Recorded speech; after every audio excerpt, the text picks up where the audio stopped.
Hello students, welcome to student affairs competitive. আমি তোমাদের Suvendu sir নিয়ে এসেছি আরো একটা মজাদার অঙ্কের ভিডিও। দেখো, এই যে অঙ্কটা দেখছো, এটা কিন্তু এখন খুব ট্রেন্ডিং অঙ্ক, ঠিক আছে?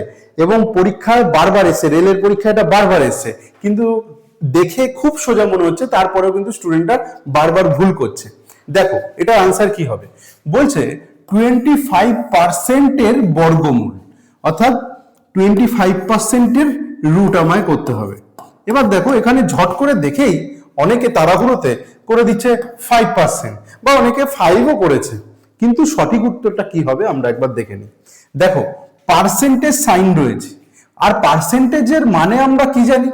দেখো, পার্সেন্ট, সেন্ট হচ্ছে গিয়ে ল্যাটিন ওয়ার্ড, যার মানে হচ্ছে গিয়ে 100। তার মানে কি? পার্সেন্ট মানে কি দাঁড়ালো? প্রতি 100-তে। তাহলে পার্সেন্টেজ মানে কি? পার্সেন্টেজ মানে 1/100।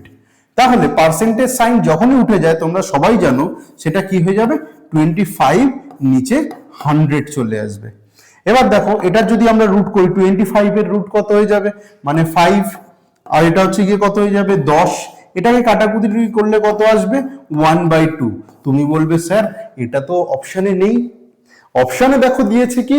পার্সেন্টেজে মান দিয়েছে, অর্থাৎ আমাদের এটাকে পার্সেন্টেজে কনভার্ট করতে হবে। তার জন্য কি করতে হবে?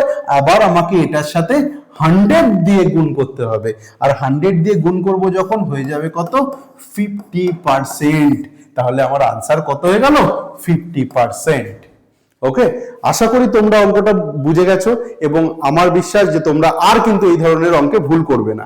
তাহলে তোমাদের জন্য রইল পরের এই অঙ্কটা। এটাও কিন্তু 2025-এর রেলের পরীক্ষায় এসেছে। তোমরা অবশ্যই কমেন্টস করে জানাবে তোমাদের আনসার কত হলো। Thank you everyone.